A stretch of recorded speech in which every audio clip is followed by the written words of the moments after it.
நல்ல நாளில் பிதாவானவர் நம்மேல் வைத்திருக்கும் அன்பை வெளிப்படுத்தும் நாள் இது. பிதாவானவர் அவருடைய ஒரே மகனான இயேசு கிறிஸ்துவை நம்மேல் உள்ள அன்பினால் நமக்காக பலி கொடுக்க இந்நாளில் இந்த உலகத்தில் பிறக்க செய்தார்.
இந்த நல்ல நாளிலே நாமும் பிதாவானவர் நம்மேல் வைத்திருக்கும் அன்பின் போல நம் சகோதர சகோதரிகள் மேல் நம் அன்பு கூற வேண்டும் என்பதே இயேசு கிறிஸ்துவின் பிதாவானவரின் ஆவியானவரின் ஆசை.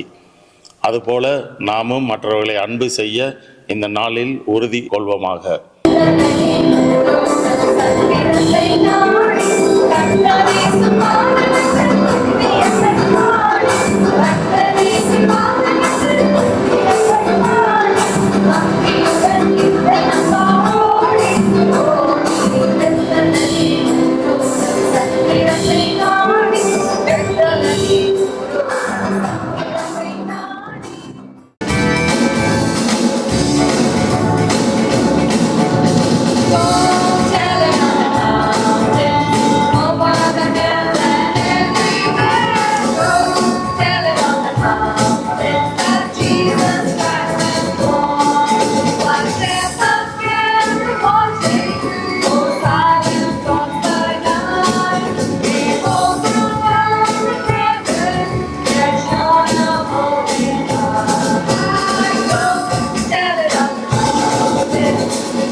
இந்த நல்ல நாளிலே அசிசி அப்போஸ்தலிக்க குடும்பத்தின் சார்பாக உங்கள் அனைவருக்கும் கிறிஸ்மஸ் நல்வாழ்த்துக்கள்.